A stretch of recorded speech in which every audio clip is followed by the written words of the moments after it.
Box office దగ్గర అనుకున్న రేంజ్లో సక్సెస్లు అందుకోవడంలో విఫలమైన టాలీవుడ్ కేవలం 2 నెలల్లో ఒకే హిట్ని దక్కించుకోగా 3 నెలల్లో వచ్చిన కళ్యాణ్ రామ్ నటించిన లేటెస్ట్ మూవీ 118 బాక్స్ ఆఫీస్ దగ్గర పెద్దగా కమర్షియల్ ఎలివెన్స్ లేకున్నా అన్సీజన్ అయినా కానీ ఉన్నంతలో ప్రేక్షకుల మనసు గెలుచుకుని మంచి వసూలనే సాధిస్తూ దూసుకుపోతోంది. 3 రోజుల్లో వరల్డ్ వైడ్గా 5.3 కోట్లకు షేర్ని అందుకున్న ఈ సినిమా 4వ రోజు మహాశివరాత్రి హాలిడేని కూడా బాగానే వాడుకుంటూ దూసుకుపోతోంది.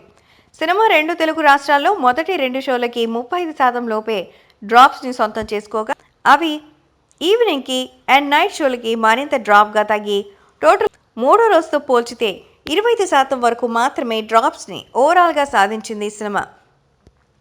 దాంతో సినిమా మరోసారి 1 కోటి అందుకోవడం కన్ఫర్మ్ అవగా ఆన్లైన్ టికెట్ సేల్స్ని బట్టి సినిమా 4వ రోజు 1.2 కోట్ల మార్క్ని అందుకోవడం ఖాయమంటున్నారు. ఇక ఆఫ్లైన్ టికెట్ సేల్స్ని బట్టి ఈ లెక్క పెరగడమో తగ్గడమో జరుగుతుందని చెప్పాలి.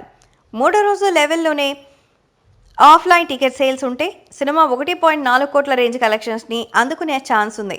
మొత్తం మీద మొదటి 4 రోజుల విషయంలో మరీ పెద్ద సినిమాల లెవెల్లో బీభత్సమైన కలెక్షన్స్ కాకపోయినా ఉన్నంతలో అన్సీజన్ అయిన స్టడీ కలెక్షన్స్తో రన్ అవుతున్న ఈ సినిమా వర్కింగ్ డేస్లో ఎలా హోల్డ్ చేస్తుంది అనేది ఇప్పుడు అందరూ ఆసక్తికరంగా ఎదురుచూస్తున్నారు. సో మరి దీని వెనుక ఉన్నటువంటి కారణాలు ఏవైనా కావచ్చు. ఖచ్చితంగా ఈ సినిమా విజయవంతంగా 4వ రోజు కూడా 1 కోటికి పైగానే కలెక్షన్లు దూసుకుపోయింది. మరి లాభాల బాటన పయనించాలంటే మరికొద్ది రోజులు ఈ ప్రభావాన్ని తగ్గించకుండా వెళితే చాలు అంటున్నారు మరి విశ్లేషకులు.